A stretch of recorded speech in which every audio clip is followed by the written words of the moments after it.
제가 한번 소개해드리겠습니다. 올여름은 남은 인생에서 가장 시원한 여름이 될 것이다. 이 절망적인 가설 앞에 더 이상 물러날 곳이 없습니다. 어떻게 지구를 살릴 것인가, 인간은 어떻게 인류를 지킬 것인가. 서울대학교 환경대학원 윤순진 교수님이십니다. 아유, 안녕하세요. 네, 안녕하세요. 반갑습니다. 교수님 소개를 좀 해주시죠. 저는 현재 서울대학교 환경대학원에 재직 중이고요. 또 최근에는 저희 환경대학원이 올해 개원 50주년을 맞이했어요. 아, 그렇군요. 예, 50년 만에 제가 첫 여성 원장이 되었습니다. 아유, 또 축하드립니다. 감사합니다. 그래서 굉장히 그 책임감과 또 사명감을 굉장히 무겁게 느끼고 있습니다. 취임사를 여기서 하시는 거죠? 어쨌든 저 진심으로 축하를 드리겠습니다. 네, 감사합니다. 정말 이 녹화일 기준으로 입추가 지냈는데 사실 그 옛 어른들이 이제 그런 얘기들 많이 하셨었거든요. 이게 뭐 다른 건 몰라도 절기는 속일 수 없다.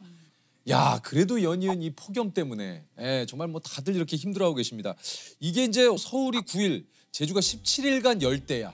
예, 그리고 이제 강릉에서는 초열대야. 요즘 요런 초가 붙는 좀 많이 생겼어요. 많이 봤던 것 같아요. 예. 그죠, 어느 그죠. 때보다. 예. 아마 앞으로 더 자주 더 많이 보게 되겠죠. 그래서 아까 모두에 말씀하신 것처럼 과학자들이 뭐라고 하냐면 99%에서 100%의 확률을 가지고 이야기하는데 우리 인생에서 올해가 그래도 가장 시원한 해가 아닐까 이렇게 아마 회상하게 될 수도 있다는 거죠. 교수님 이거 어떡합니까? 올해 제일 덥다고 지금 난리 뭐 이제 세상이 이렇게 시끄러운데 이게 제일 시원한 여름이었다로 기억되면은 이거 앞으로의 여름은 어떻게 된다는 얘기예요? 얼마 전에 세계 기상기구에서 이제 작년 지구 전체 기후 상태에 대한 보고서를 발표했는데요. 이미 전 지구 평균 온도가 산업화 이전 온도, 우리가 산업화 이전 온도라 그랬을 때는 1850년에서 그렇죠. 1900년 사이 평균 온도를 이야기하는데 이미 1.15도가 올랐어요. 근데 1.15도 별로 그렇게 크게 안 느껴지잖아요. 체감적으로는 생각보다는 많이 안 올랐네? 이럴 수 있는데. 근데 왜냐면 이게 우리 몸에 예를 들면 1도의 온도 변화가 있었다, 체온에. 어떨 것 같으세요? 미열이 생겨도 굉장히 그렇죠. 우리가 몸에 열이 있다. 그러니까 그럴 때 우리 몸 상태가 다르죠, 정상일 때와. 그러니까 지금도 마찬가지예요. 그래서 그로 인해서 발생하는 게 기후 변화예요. 그러니까 극단적인 기상 현상이 나타나는 거죠. 비가 오더라도 너무 많이 오고. 그러니까 한꺼번에 그냥 폭우가 쏟아지고. 지표면의 평균 온도가 올라가니까 건조해지잖아요. 막 증발을 맞아요. 많이 하니까. 얼마나 메말랐는지 거북이 등껍질처럼 이렇게 쩍쩍 갈라져 있습니다. 그러면 어떻게 되느냐? 불이 발생을 해도 더 빠르게 번지는 거죠. 확산 면적도 넓어지고. 지금 얘기를 들어보니까 캐나다에서 5월에 생긴 불이 아직도 지금 다 진압이 안 됐다고. 전국 각지에서 산불이 발생한 가운데 야간에도 진화 작업이 계속되고 있습니다. 근데 이게 또 악순환을 만들어냅니다. 왜냐하면 불에 타버리게 되면은 그 나무에 있던 탄소가 다시 이산화탄소가 돼서 배출이 되고요. 또 그만큼 나무가 많이 사라지니까 대기 중에 CO2를 흡수하는 그런 저장고 역할을 하는 나무가 그만큼 줄어든다는 거죠. 그러니까 기후 변화로 인해서 산불이 더 심각해지지만 그 산불로 인해서 기후 변화가 더 또 심각해지는 상호가 악순환 관계로 맞물리게 되는 거죠. 교수님께서 지금 얘기를 해주셨지만 사실 지구 온난화에 대한 얘기는 제가 뭐 초등학교 때부터 들었던 얘기예요. 맞아요. 예. 요새는 사실 지구 온난화라는 표현이 부족하다고 이야기해요. 최근에는 어떻게 표현하냐, 영어로는 글로벌 워밍이라 그랬거든요. 지구 온난화. 그러더니 글로벌 히팅이라고 가열화라고 부르더니 요새는 글로벌 보일링이라고 불러요. 보일링, 끓고 있다. 끓고 있다. 열탕이 되고 있다는 거죠. 유엔 사무총장 구테우스라는 분이 뭐라고 말씀하셨냐면 지구 온난화의 시대는 이제 끝났다. 지구 열탕화의 시대로 접어들었다고. 온난화의 정도가 아니고 끓어오르는 거죠. 특히 요새 바닷물이 너무 많이 끓어서. 아니 그래서요. 이게 지금 저도 지금 그 얘기를 들으려고 그랬는데 플로리다에 있는 그 앞바다의 지금 수온이 38.5도인가 6도인가요? 그러니까 이제 거의 지금 열탕인 거죠? 바다가요. 근데 문제는 그 플로리다 앞바다가 미국에서 그나마 산호초가 건강하게 남아있는 곳이었는데 이 산호초가 이제 막 백화 현상을 일으키는 거예요. 이렇게 그러면 그 안에서 서식초로 살았던 어류들도 더 이상 생존하기 어렵게 되는 거죠. 우리나라도 마찬가지예요. 제주 앞바다에 백화 현상이 굉장히 심하게 지금 일어나고 있습니다. 남일이 아니에요. 저도 이거 얼마 전에 뉴스를 또 봤어요. 요즘 그 수컷 거북이가 안 태어난다. 이게 왜냐면 저 처음 알았어요. 주변 온도에 따라 그 성별이 정해진대요. 거북이는. 몰랐죠? 몰랐어요. 바다 모래에다가 이제 알을 낳잖아요. 예. 그 알들이 부화를 할 때 이게 27.7도보다 낮으면 수컷, 예. 31도가 넘으면 암컷. 그래서 요 비가 이제 딱 맞았는데 지금 어느 순간 이게 이제 해수면 온도라든가 이 지구의 온도가 높아지면서 지금 거의 99%가 암컷. 지난 4년간 수컷 거북이가 탄생하지 않았다고. 그 수컷이 없대요. 와, 나 이거 몰랐어. 거북이가 그렇다네. 그렇게 되면 결국에는 거북이는 멸종될 수 있죠. 없어지겠네요. 예, 멸종이 될 수가 있죠. 생물 종들이 지금 사라지고 있는 게 되게 많습니다. 온도 변화 때문에. 아, 이거 참 진짜 이 말씀해 주신 대로 지구가 지금 몸살을 앓고 있다라는 게. 근데 막 사람들이 이렇게 표현하잖아요. 지구가 망하고 있다. 막 이렇게 하는데 사실 지구는 제가 생각할 때 그냥 있을 것 같아요. 지구가 뭐 부서져서 없어지지 않는 한 중요한 건 거기에 어떤 생명체가 살 건가. 그게 인간이 있을 건가. 또 죄 없는 그 많은 생물 종들이 인간 때문에 살지 그렇죠. 못하고 사라지는 그런 문제가 있는 거겠죠. 이것에 대한 전 세계의 어떤 그 경각심, 뭐 이런 또 이야기들이 뭐 계속 되고 있으나 이게 근본적으로 해결하기가 참 어려운 문제인 거죠. 그렇죠. 이걸 더 이상 막을 수는 없습니다. 이거 막을 수 없습니다. 예, 왜냐하면 이미 배출된 기체들이 대기 중에서 계속 온실 효과라는 걸 야기를 해요. 그러니까 태양에서 오는 열 에너지가 지표면을 데우거든요. 그리고 다시 적외선의 형태로 다시 우주로 나가는데 그때 온실 기체라는 게 대기 중에 있어서 이불처럼 지구를 이렇게 데우고 있는 거죠. 근데 옛날에는 그게 헛이불 정도였어요. 그래서 오히려 그런 게 없으면 지구가 너무 차갑기 때문에 생명체가 살 수 없었는데 지금은 온실 기체가 늘어나니까 이게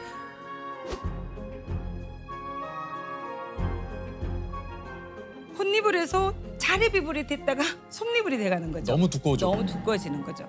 그렇게 되는데 문제는 뭐냐면 이 온실 기체가 대기 안에 계속 남아 있어요. 머물러 있군요. 네, 머물러 있어요. 이산화탄소 같은 경우는 50년에서 200년을 머물러 있고요. 심지어 그중에 15%는 1000년을 머무른다고 해요. 그러니까 우리가 이미 배출한 게 계속해서 야기하기 때문에 기후변화는 더 이상 막을 수는 없고요. 근데 우리가 지금이라도 덜 배출하면 더디게 갈 수 있는 거죠. 아, 이거 참 큰일 났네. 이거 어떻게 하나 이거. 우리가 이렇게 얘기만 지금 하고 있을 때가 아닌데 이거 어떻게 저 전기도 다 꺼야 돼 지금 이거 좀 아니요. 이거 다 탄소예요. 우리 너무 교수님 이거 뭐 얘기 듣다 보니까 너무 많아. 이거 좀 카메라 몇 대 감독님 이 앞에 가셔가지고 오늘은 녹화를 이쯤에서 그만하시죠. 오늘은 녹화를 이렇게 극단적으로 나가시면 안 되죠. 예. 왜냐하면 그 전기를 뭘로 만드느냐가 중요하거든요. 그러면 화석연료 대신에 되도록이면 이산화탄소 배출이 현저하게 떨어지는 게 재생에너지예요. 그래서 태양광이라든지 풍력이라든지 이런 걸 통해서 전기를 생산하는 일들이 지금 전 세계적으로 굉장히 많이 늘고 있죠. 우리 교수님이 어떤 톤에서 뭐 내용도 그렇습니다만 얼마나 우리가 이게 지금 심각하게 생각해야 되는가. 예. 그래서 제가 섭외가 들어왔을 때 네. 주저함이 없이 나오겠다 그랬어요. 예. 지금 가서 얘기해야 된다 내가. 예. 이거 지금 저 교수님한테 좀 여쭤보고 싶은 얘기가 또 굉장히 많은데 이것도 제가 봤어요. 조금 이제 저는 뉴스를 보다 보면 신문을 보거나 그런 게 막 요즘 막 눈에 띄는 거예요. 북극 항로가 이제 열린다는 거예요. 왜냐하면 북극이 예전에 이제 얼어 있었기 때문에 쇄빙선이 아니면 힘들었거든요. 네네네. 근데 이게 북극 항로가 열린다는 의미는 그거는 이제 북극이 녹고 있다는 거잖아요. 예, 그렇죠. 그래서 이게 굉장히 그 이율 배반적이죠. 북극이 네. 녹아서 교역이 더 활발해질 수 있고 막 이런다고 얘기하지만 그러니까 운임이 사실, 훨씬 더 싸질 수 있고. 근데 그게 굉장히 슬픈 일이거든요. 슬픈 일이죠. 왜냐하면 지구 전체에 있는 얼음의 97%가 남극과 북극에 있대요. 이 북극과 남극의 얼음이 녹으면 어떻게 될까요? 해수면이 높아지죠. 해수면이 상승이 돼요. 왜냐하면 우리가 뭐 있던 얼음 녹는데 그게 뭐 해수면하고 무슨 상관이야 생각하는데 그게 아니라 그거는 이미 바닷물 안에 있던 얼음이 녹는 건 해수면 높이에 크게 영향을 안 미쳐요. 근데 그린랜드라든지 남극이라든지 이렇게 육지에 있던 얼음이나 만년설이 녹으면 그게 바다로 들어가잖아요. 그러니까 육지가 잠기잖아요. 예. 특히 제가 아는 과학자분이 계산을 했는데 북극의 얼음이 다 녹으면 7m가 상승할 수 있대요. 와, 7m면 예, 근데 이제 이게 7m면 우리 건물의 한 층의 높이가 그렇죠. 얼마 정도인 것 같아요? 3m? 딩고? 네, 예. 3m. 딩고라고 그러셨죠? 빙고. 딩고는 그 예. 3m? 딩고? 예. 3m. 딩고라고 그러셨죠? 빙고. 그러니까 2층 높이 이상 높아질 수 있는 거죠. 또 문제는 뭐냐면요. 특히 우리나라는 삼면이 바다잖아요. 어떻게 되겠어요? 삼면이 바다.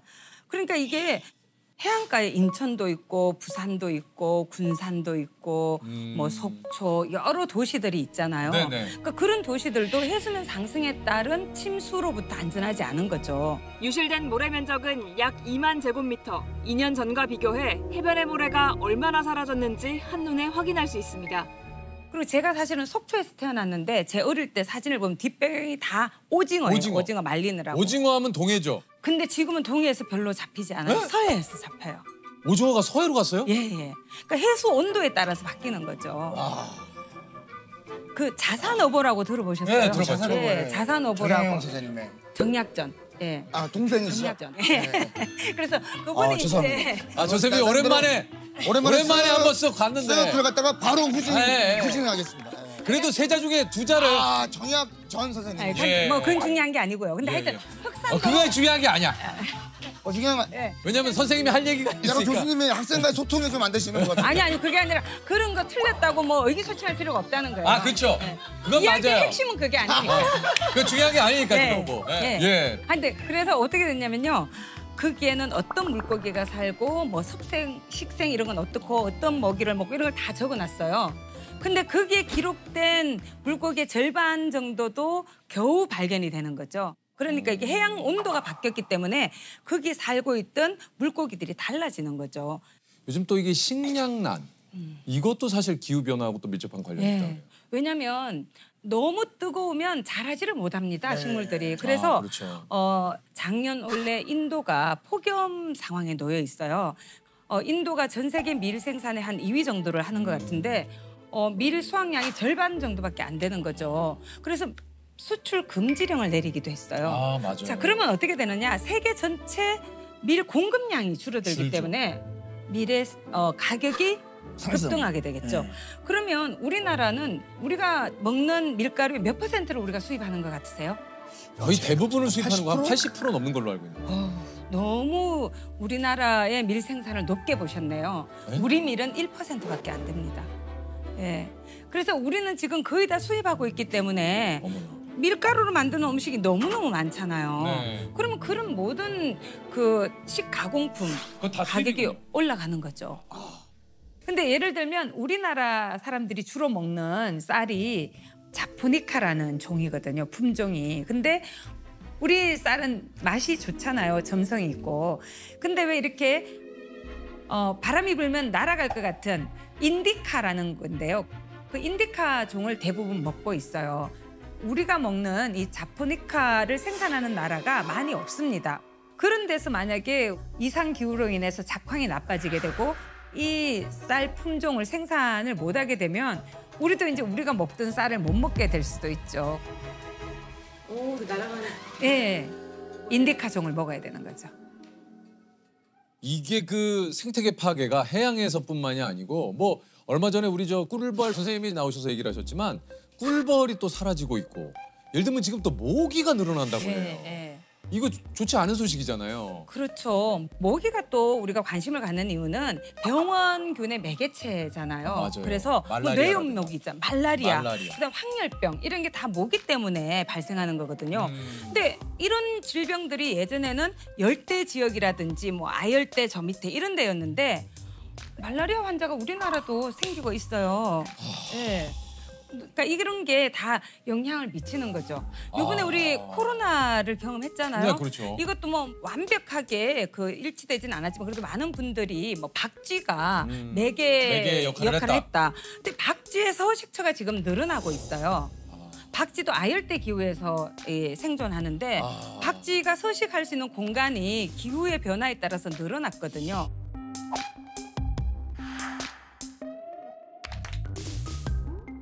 아니 근데 진짜 저희가 대기실에서도 그 얘기했는데 뭐 좀 좋은 소식이 없네. 아 그래도 우리가 희망을 잃으면 안 돼요. 아니 지금 이렇게 이렇게 해놓으셨잖아요 교수님. 왜냐면 좋은 소식이 없잖아요. 문제를 발생시킨 게 누구예요? 우리죠. 그러면 해결책도 누가 가지고 있어요? 사람. 우리가 그렇죠. 있죠. 그래서 저는 희망을 잃으면 안 된다고 생각하거든요. 우리가 너무 막 절망하고 뭐 내가 뭐 한다고 뭐가 바뀔까 이렇게 생각하면 더 심해질 뿐이에요. 이게 지구를 지킬 수 있는 골든 타임이 얼마 안 남았다 그래요. 예. 이게 7년 정도를 이야기하고 있는데요. 7년입니까? 예, 들어보셨는지 모르겠는데 그 IPCC라고 네. 기후변화에 관한 정부 간 협의체라고 과학자들이 구성한 그런 기구가 있어요. 거기에서 이제 우리가 지금처럼 살면 2100년에는 평균 4.4도까지 올라갈 수 있대요. 1.15도 상태에서도 우리가 이렇게 견디기 힘든데 4.4도는 상상을 초월하는 거죠. 2100년까지 1.5도를 넘어서지 않는다 이렇게 얘기하는데 그렇게 하려면 2030년까지 2019년에 배출했던 양의 43%를 줄여야 된다. 그러니까 거의 절반에 가까운 걸 앞에서 먼저 줄여줘야지만 되는 거죠. 근데 이거를 놓치게 되면 사실 어렵다. 그래서 7년이 남았다. 예. 하여튼 그런 상황입니다. 예. 예. 근데 한숨 쉬고 있으면 문제가 해결이 안 되잖아요. 우리가 할 수 있는 일을 찾아야 되는 거예요. 한숨 쉰다고 문제가 해결되면 우리 3명 앉아고 계속 한숨만 쉬면 되는데 그러면 CO2만 더 배출되죠. 그래서 우리가 노력을 해야 됩니다. 숨을 아껴 쉬어야 되나요? 이게? 아니요. 그는 생리현상이니까 쉬시고 나무를 더 심으세요. 아, 나무를. 나무도 예. 심고 그리고 근데- 텀블러 사용. 예.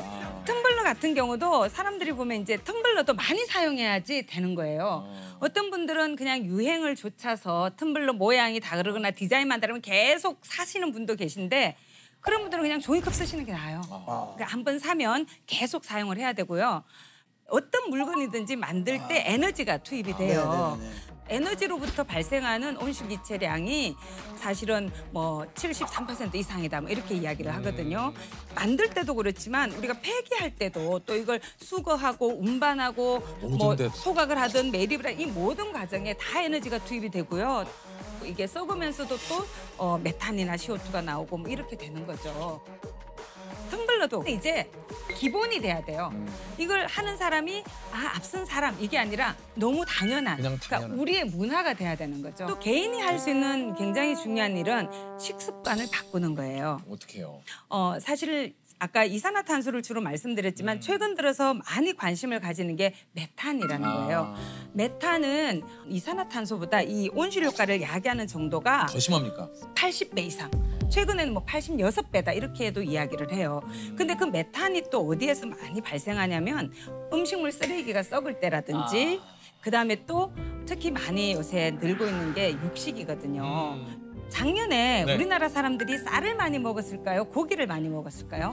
고기를 많이 먹지 요즘 근데 좀 않았습니까? 쌀 소비가 좀 많이 줄었다는 예. 얘기 좀 들긴 들었거든요. 예, 우리가 주식 그러면 예전까지는 쌀이었죠. 근데 이제는 쌀 소비량이 작년에 53kg 1년에. 근데 고기는 58kg이래요. 그래서 저는 뭐 반드시 채식을 다 하자 이렇게 주장하고 싶진 않아요. 특히 예. 성장기 어린이들도 있고 그렇죠, 건강에 그렇죠. 미친 영향들. 예. 그래서 일주일에 최소 한 끼는 채식을 좀 해보자. 채식을 좀 예, 좀 늘려보자는 거죠. 이게 쉽진 않아요. 이게 또 식습관을 바꾼다라는 게. 네. 최후의 기회가 우리에게 주어져 있다고 생각할 수도 있어요. 미래라는 게 어떤 고정된 모습으로 딱 우리를 기다리고 있는 게 아니에요. 오늘 우리가 어떤 선택을 하느냐에 따라서 우리의 미래는 달라질 수 있어요. 그렇기 때문에 오늘 우리가 이런 문제를 정말 심각하게 성찰하고 내가 할 수 있는 일들을 조금이라도 일단 시작하고 그래서 점점 우리의 기후 행동을 넓히고 늘려나간다면 우리가 마주하게 될 미래가 바뀔 수 있는 거죠. 미래는 오늘의 우리가 만든다. 저는 이런 말씀을 드리고 싶습니다.